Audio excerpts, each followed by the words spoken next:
Hi everybody, welcome to Heel Heat. My name is George Coles, and on this episode we're walking in Memphis. Topic of this Walking in Memphis, USWA Wrestling from July 3rd, 1993. A few things before we get into it. First, if you want to watch the video that I reviewed for this, it's going to be there in the description. Second, I rate everything on a 1 to 5 scale. 1 is the worst, 5 is the best. For Walking in Memphis, we go from commercial break to commercial break. Basically, we rate each segment. With all that being said, let's jump right into this. We start the show with Corey Macklin out with Jerry Lawler and Eddie Marlin and a brand new 1993 Chevy Camaro. And basically this was a glorified commercial for the car dealership, and their name is slipping my mind. But they were going to give away the Camaro to whoever won an upcoming tournament. So yeah, one of those classic things that you would see in territory wrestling, where a local company like a car dealership, a boat dealership, heck even furniture dealerships, they would give away a prize as kind of a backdoor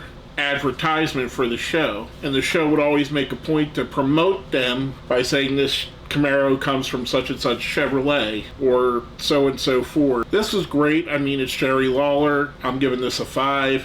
Even though it's basically a commercial, still highly entertaining. Now coming from that, we get video of Jeff Jarrett defeating Brian Christopher for the Southern Heavyweight Championship. Jackie Fargo gets involved. I believe he was a referee. Afterwards, Christopher tries to attack Fargo. Doesn't go so well for him. That's followed up with a quick interview with Brian Christopher, basically demanding a rematch. And then he goes into the ring for his match of the show, Brian Christopher versus Ash Masters. And I kind of thought of this as I was watching this, because I don't remember Ash Masters. Was that a rib? Did they say that name just so if you say it fast it sounds like Ass Masters? Or I believe there was a workout tool called the Ab Master at the time, so I wonder what this is a play on, or actually it could be the gentleman's name. Like I said, I don't remember him at all. Christopher makes quick work of him. Then we get a taped interview with Jeff Jarrett and Jackie Fargo. Fargo basically talks about he's known Jeff Jarrett his entire life. You start to see some pictures of Jeff Jarrett as a kid, which was really cool. The crux of it is that Jackie Fargo wants Jeff Jarrett to continue on being the fabulous Jeff Jarrett and taking the fabulous mantle from him. Pretty cool little promo here.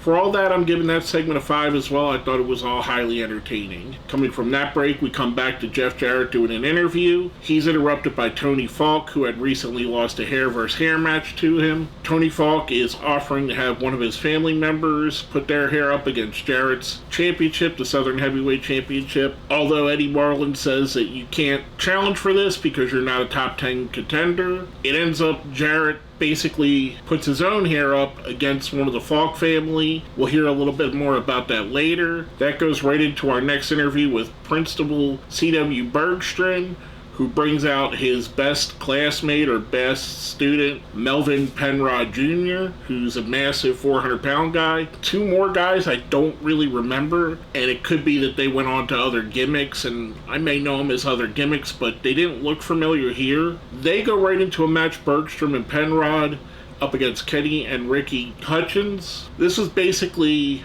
Melvin Penrod demolishing through the guys. Principal Bergstrom being smart with what he did. A really quick match. During the match, Burt Prentice is on commentary talking about how much he likes these guys. Afterwards, he goes up to offer to be their manager. For that, I'm giving this all a 3.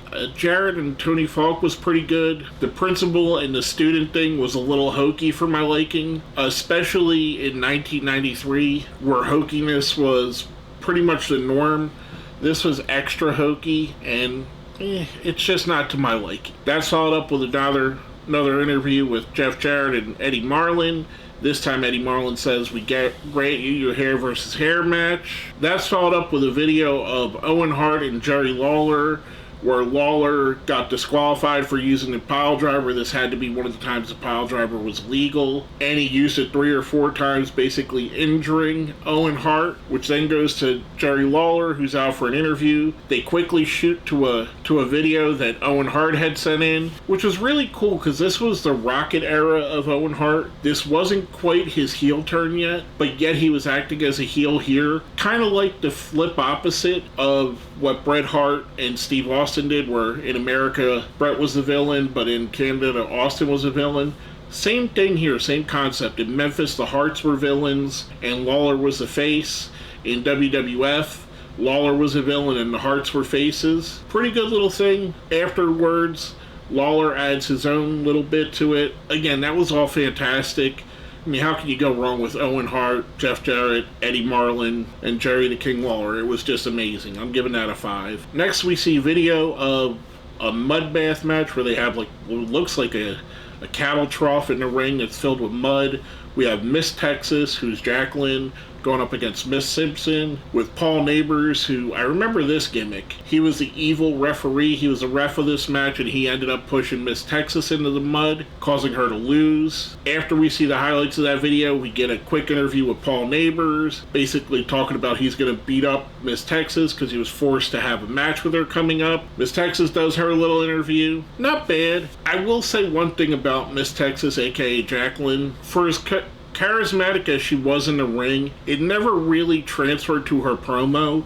Her promos always kind of felt like an off theater production, like something you would see at a local theater, where they're more reading the lines and coming off naturally. She did have a charisma to her and a look, and fans got behind her right away. For this whole segment, I'm giving this one a 2. I thought it was probably less than good. I mean, it's a tired trope that was tired at the time and wasn't interesting at all in my opinion. Overall, I thought the card was really good. It suffered some of the same problems that a lot of these old Memphis cards have, where their strongest segments are towards the middle or the back end of the middle, and then it kind of peters out at the end, which this one did here. Obviously, your money feuds during this are Jarrett and Christopher, or Jarrett and Falk, or Lawler and Owen Hart. So I don't know why that's not what's ending the show. I'm sure there was a method to the madness, how the ratings came in, but to me it just doesn't make sense. It's almost like watching the old Saturday night main events, and go back and watch them. They have that main event halfway through the show because people would fall asleep watching that.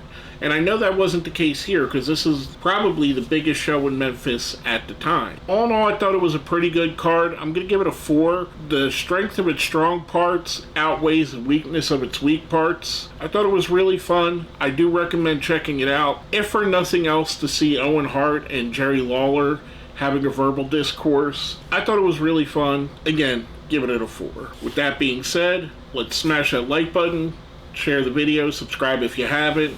If you see that little button there that says join, that's how you become a member. And if you made it all the way to the end, throw an Ash Masters in the comments for me. With that being said, my name is George Coles, and we've been walking in Memphis.